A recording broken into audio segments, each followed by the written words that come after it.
పోయి చెప్పుకునేటట్టు ఉండాలి మన నాయకుడి దగ్గరికి.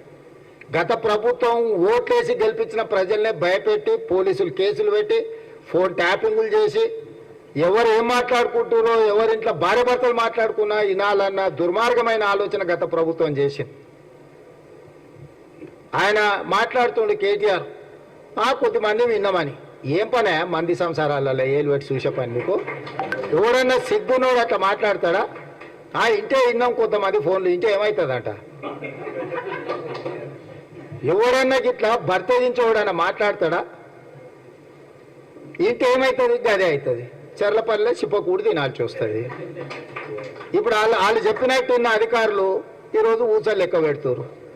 ఆయన అంతకంటే ముందే చెప్పినాం, వద్దురాని ఆయన వాళ్ళు దుర్మార్గులు, దోపిడీదారులు, దొంగలు, వాళ్ళ మాటలు విన్నారంటే మీరు జైలుకు పోతారు, మిమ్మల్ని తర్వాత తిరిగి కూడా చూడారని.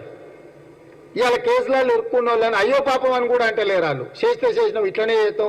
ఎవడు మాట్లాడతాడు? ఊర్లలో ఆవారగాడు మాట్లాడతాడు, తాగుపోతాడు మాట్లాడతాం. గట్లనే చేస్తాం, మేము బజార్లో బట్టలు ఇప్పుకొని తిరుగుతాం. అయితే ఏందని ఊర్లలో అన్నారు? ఎవడంటాడు? తాగుపోతాడు తిరిగిపోతాడు అంటాడు. గట్ల మేము ఇట్లనే ఉంటాం. ఊర్లో ఎవరైనా పెద్ద మంచి పిలిచారా ఇది మంచిది కాదురా నాయన పద్ధతి మార్చుకో అంటే మేము ఇట్లనే ఉంటామా? ఏం నువ్వేంది నాకు చెప్పేది? సేమ్ కేటీఆర్ కూడా బర్తెగించిన అచ్చో సాంబోతులాగా మాట్లాడుతుండు. దాని ఫలితం దానికి ఉంటుంది.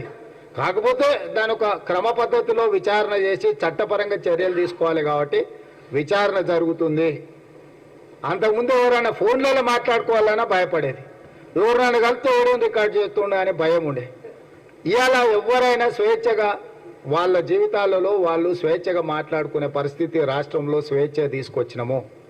ఇవాళ ఏదున్నా సచివాలయానికి వెళ్ళి మనం చెప్పుకునే పరిస్థితి ఉంది. అందుకే ఇవాళ నిన్న ఎమ్మెల్సీ ఎన్నికలు జరిగినాయి. ఓటు విలువ నాకు తెలుసు కాబట్టి ఢిల్లీ నుంచి